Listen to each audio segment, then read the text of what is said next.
All right, here we are with another trailer roundup. It's another iPhone video. Honestly, until I get like a better setup, just like, leaning my phone against the computer or whatever, I think I'm gonna stick with this setup for a little bit.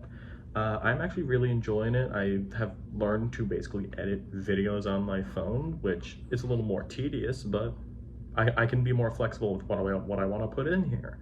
So yeah, that's basically that. This is the newest trailer roundup. Again, it's 5 movies this time. I'm sticking with the rule this time because it was 6, because I wanted to break it and just talk about one little thing.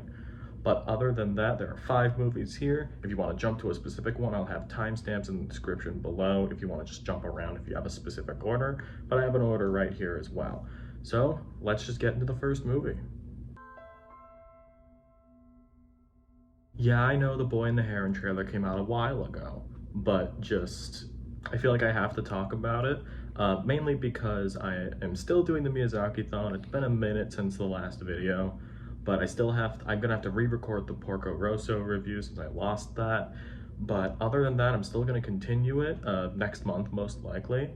And yeah, just the Boy and the Heron trailer looks good. At first, we didn't even know if we were gonna get a trailer or even a plot description for the movie, just gonna release it blind.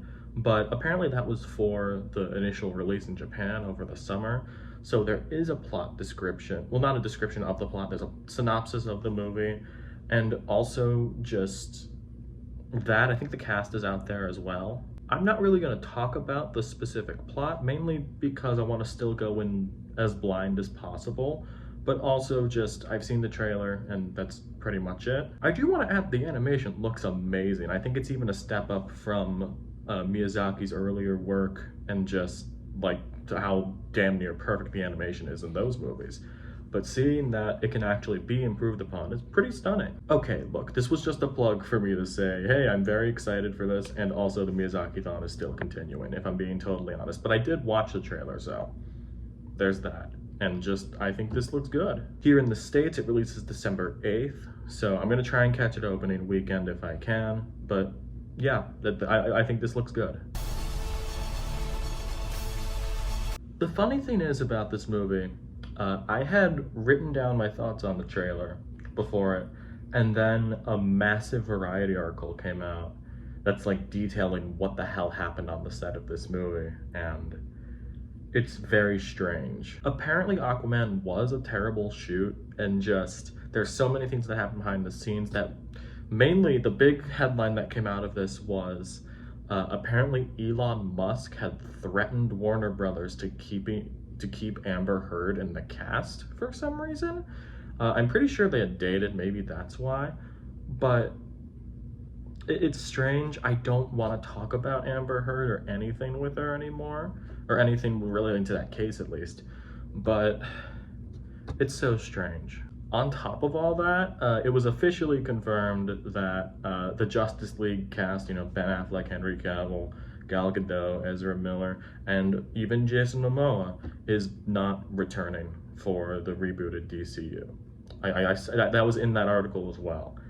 And to quote one Peter Griffin, oh my god, who the hell cares? I don't know if I said it already, but yeah, I think this movie's probably gonna be okay. I like the first one well enough. I like James Wan as a director, so I'll probably have fun with it.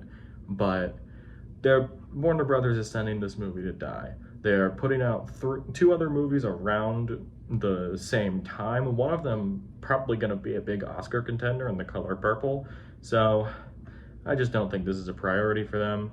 But either way, I'm still gonna see it because I feel like I have to for the channel, but I still think it looks fun. It comes out December 20th in the States. That might be a worldwide release, but I don't know for sure. Dream Scenario. It's a brand new comedy, drama, maybe a little bit of horror. It kind of looked like that from the trailer. It stars Nicolas Cage, and the one description I heard from it honestly sums it up perfectly. That you take the premise of Nightmare on Elm Street, but instead of Freddy Krueger, like a demon who kills you in your dreams, it's just some guy that just walks in and does things.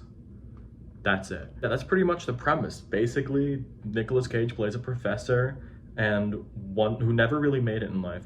And one night, millions of people see him in his dreams. They could just be having a random dream and he just walks in and has nothing to do with what the actual dream is. He's just there. And he gets famous off of it. He starts doing publicity stunts, and of course there's the whole dark side of fame thing, and that is where the little thriller, I'll go with thriller twist, comes in. This actually has already had a couple of screenings and it's getting pretty fantastic reviews across the board, so I am pretty excited for this. And I do have to add that I think Nicolas Cage is a perfect actor for this kind of role, because it's an actor that, like, Nicolas Cage is an actor that we all think about. Like, even if you aren't a big fan of him, you think about him for at least once in your life. And the fact that Nicolas Cage is playing a character like that is pretty ironic, and it fits perfectly, if I'm being honest. It hits theaters November 10th. I don't know if that's a wide release or just a limited release or not, but that's high up on my list and I'm gonna try and watch it. Silent Night. It's a new Christmas-themed action movie, which this is the second year in a row where we've had Christmas-themed action movies where the title is a play on Silent Night. Cue the two nickels argument from Dr. Doofenshmirtz. And this one has a bit of a twist on it as well. There is, to my knowledge, little to no dialogue in this. There was another horror movie that came out a couple weeks ago that has that same thing called No One Will Save You, which I think is pretty good. And this has an actual story reason to it. Joel Kinnaman plays a father who witnessed the death of his son through like a gang war. And he gets shot in the throat, so he loses his voice.